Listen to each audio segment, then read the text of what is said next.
the assignment can be found on my website actually.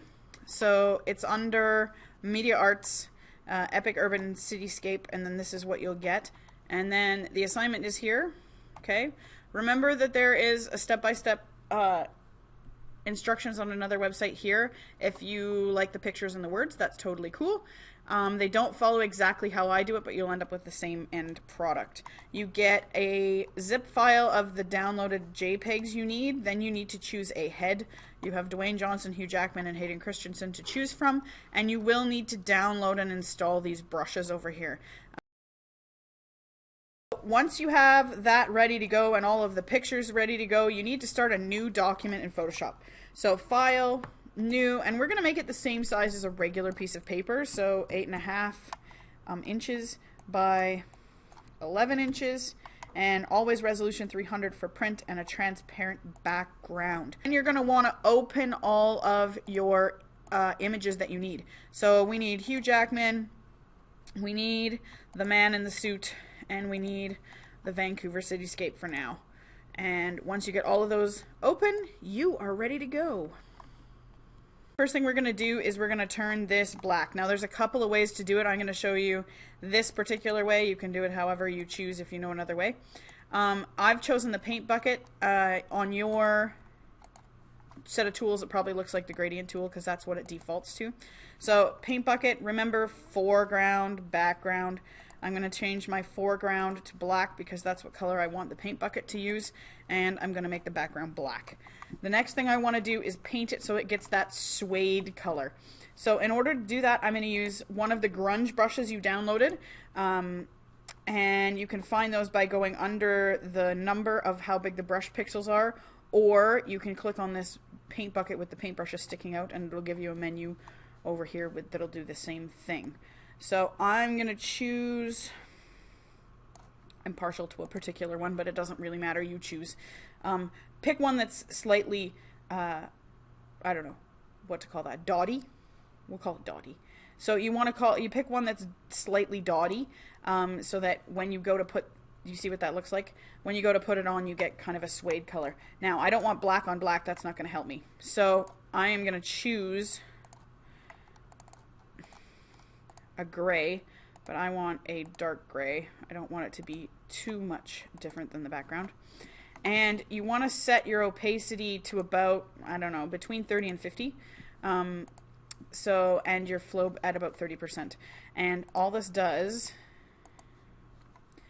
is, let me just make it lighter a little bit.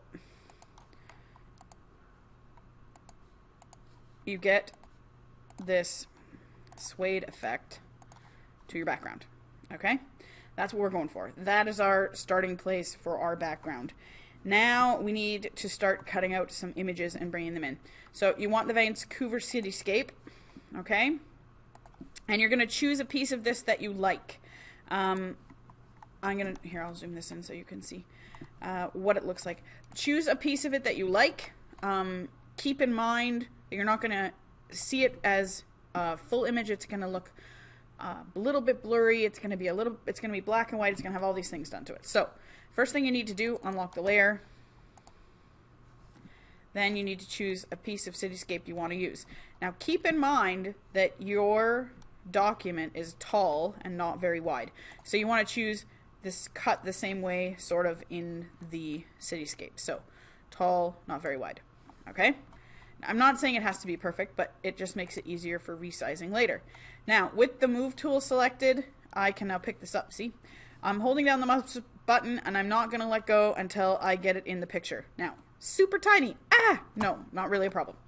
What we're going to do is make sure Show Transform Controls is clicked, and we're going to resize this by holding down Shift and dragging this so that we don't change the ratio. And it doesn't have to fill the whole page. In fact, I only really want it to fill the center. And it looks super pixelated, and then you click check mark, and it comes clearer, but it's still kind of pixelated. In this application, it doesn't matter as much because we're going to overlay a whole lot of things over it. The reason I chose this photo, you'll see later in how I manipulate it to make it black, is because some of the lights are blown out, so the exposure is excessive in these areas. It just saves me a step later on, and that's why I chose this cityscape. Alright, so I can't stand the show transform control box. It drives me crazy. So we're now going to go to eraser. Okay. And you can use the same brush that you used to create the background. I am partial to this one. I don't know why. It makes no sense. It has no rhyme or reason. I just like that one. I'm going to crank it up so it's a bit bigger. And what I'm going to do is I want the opacity to stay around 50 and the flow to stay around 30. And I'm just going to erase into the edges so that it's not so much like a square around the edge, so that some of it is gone.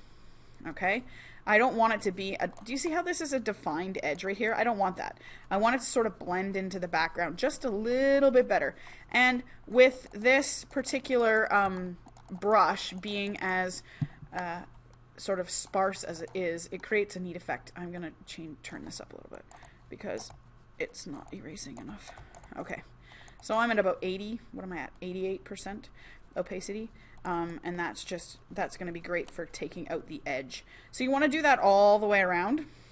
Get rid of that really stark edge all the way around.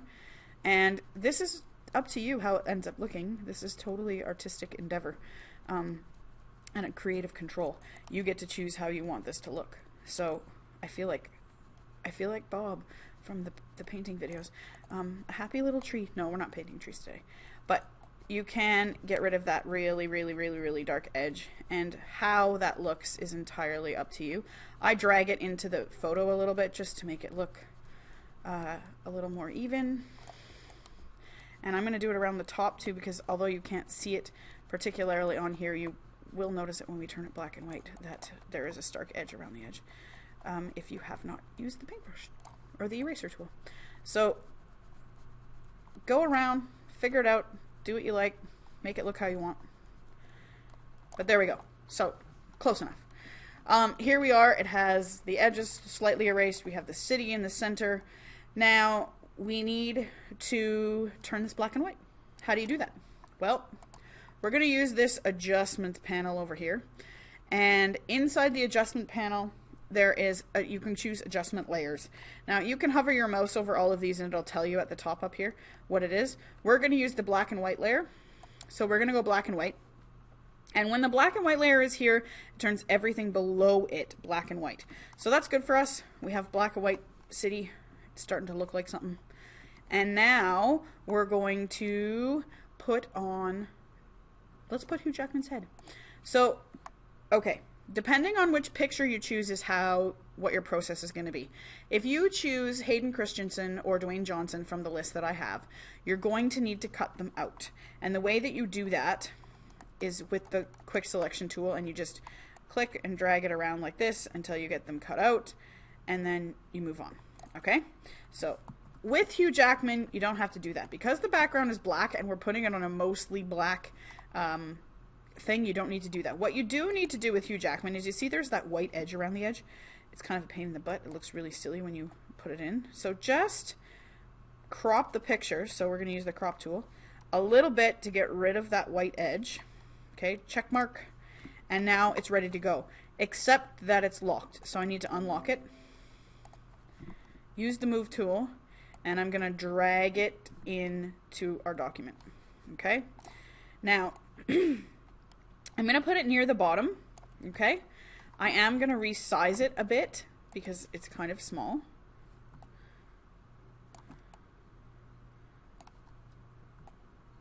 Okay, you can see it's resized a little bit. Good enough. And what I am going to do is change its opacity or its fill. What this allows you to do is a little bit of a ghosting effect. It's kind of neat. It allows the city behind it to shine through. So play with this. You can either do it in opacity there, or you can do it in fill. So if I crank the opacity back up, I can do it in fill. Make sure the layer is selected. And I can drag it down until I get what I want. Okay? So you want it to be slightly see-through so you can see the city through him, but you still want to be able to see whichever head you chose, Hayden Christensen, Dwayne Johnson, or Hugh Jackman. What's bothering me is that this is now square and we spent so much time erasing that background. So what I am going to do is take that eraser tool again, and I'm just going to go over the Hugh Jackman layer, and erase it a little bit so that it's not totally noticeable that it's completely square. Because why spend all that time making the background so lovely and then plunk a square picture over top of it? Not really helpful. So we're going to get rid of some of that. You could have just deleted the background if you wanted and just use his head, but because the background's black, it's not that bad. It's pretty easy to do. So now we have Hugh Jackman in color because his layer is above the black and white layer, and we want his layer to be black and white, but I want to be able to edit these things individually. So I'm actually going to add an extra adjustment layer. And now Hugh Jackman is black and white and the background is black and white, and they're with a different adjustment layers, so I can actually manipulate them. So I could manipulate Hugh Jackman here a little bit with these color sliders until I get what I want. You can do the same thing with the background layer. Okay? So you can manipulate them until you get what you want. I kind of want Hugh Jackman to look a little sinister, so I'm going to make this a little darker than it needs to be. The next thing. Okay, we got this. We've got it all sorted. We've got this guy, semi-transparent. We can see the city through him, which was the whole point.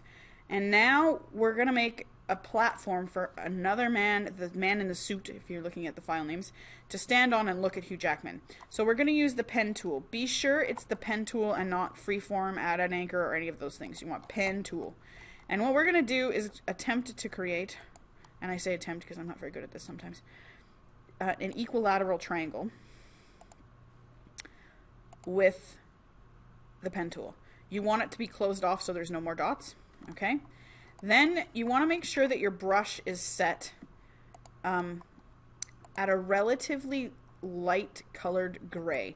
Now, if you choose a light colored gray in the reds, it's going to look slightly red on here, and you don't necessarily want that. So I usually pick a gray in the blues for this picture, simply because it works better. So you want a relatively light gray, and we want to make sure that it's chosen there. Then with the pen tool selected, we're going to right click in our triangle. Okay? And I'm going to fill the path. And what that's going to do is going to fill it with the foreground color. So it's going to fill it with that light gray. Opacity. I kind of want this to be slightly see-through. The rest of our project is, if we put a big opaque triangle there, it's just going to look silly. So I've put it down to about 30%. And then it doesn't want to do it for me. Okay, let's try that again. Oh, not stroke the path, Jones. Okay, fill the path. Foreground color. All right. Oh, I'm putting it on the wrong layer. See, this is what happens. You don't pay attention to layers. New layer, and look what I have done. I have not labeled a single layer. Oh, I am so bad. Okay, city. There's the city. There's the background. Here's Hugh. And now I am going to put triangular platform. And let's try this again. Okay, Jones, you can do this. All right, right click. Now it's mad at me. Helps if you pick a layer. Fill the path. Opacity, foreground color. All right, you see we get this like light platform. Now, we don't want the path still there, otherwise it can cause havoc, wreak havoc for us, so we're going to delete it. All right, now we have this like see-through path. What we're going to do is put the man in the suit standing on here looking at Hugh Jackman. So there's the man in the suit. We need to cut him out because putting him on a white background is not going to be helpful. With this one, because the background is uniform or homogeneous, we can click on the white, right click and choose similar, and then press delete. Oh, see, content aware. What did I not do? I did not unlock the layer. So unlock the layer, delete, and now we have man in the suit all by himself. Control D deselects, so you don't have all the ants. And then you can drag him, again, not letting go of the mouse button until you're ready, into the picture. Now, he is super tiny as well. So let's scale him up.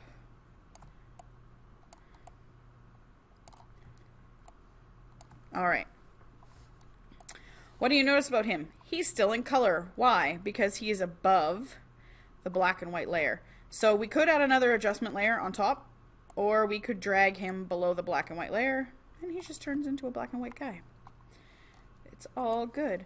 So you want to position him so he looks like he's standing on the platform. You don't want the platform going through him. So because we moved him below the black and white layer, the triangular platform is above that layer. And so it's laying on top. What you can do is just drag it below, and now he's standing on top. So the order of the layers over here matters which layer is visible to you. So this is, now we have him standing in front, and I think this is where we left off.